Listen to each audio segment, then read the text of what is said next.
ស្ទើរមិនគួរឲ្យជឿត្រឹមតែជាជែលដែលមានសាច់ថ្លាថ្លាសោះតែអាចជួយទៅដល់បងប្អូនមិត្តបរិសនារីដែលកំពុងតែមានកង្វល់រឿងបញ្ហាស្បែកខ្សោយស្ដើងក្រហម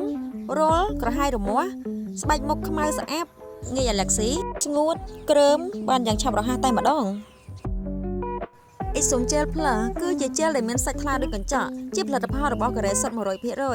ហើយត្រូវបានណែនាំឲ្យប្រើប្រាស់ដោយលោកគ្រូពេទ្យជំនាញផ្នែកសម្រស់ពីខាង Clinic Aroma ផ្ទាល់តែម្ដងមិនមានផលរំខានទៅដល់ស្បែកទោះបីជាប្រើក្នុងរយៈពេលយូរក៏ដោយ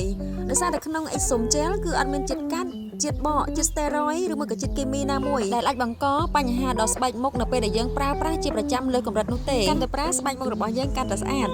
ចំពោះអ៊ីសុំជែលគឺមិនត្រឹមតែជួយកែបញ្ហាទៅលើស្បែកមុខប៉ុណ្ណោះទេជាប្រភេទជែលដែលងាយជាប់ចូលទៅក្នុងស្បែកជ្រៅរបស់យើង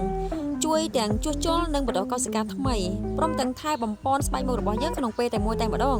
បន្ថែមជាមួយនឹង moisturizer ដែលជួយផ្ដល់សំណើមទៅដល់ស្បែកធ្វើឲ្យស្បែកមុខរបស់យើងភ្លឺថ្លាមាត់រលោងជួយផ្ចិតរុនរោមជួយបន្តឹងស្បែកជួយពន្យាភាពចាស់ធ្វើឲ្យផ្ទៃមុខរបស់យើងមើលទៅគឺភ្លឺថ្លាបែបធម្មជាតិតែម្ដង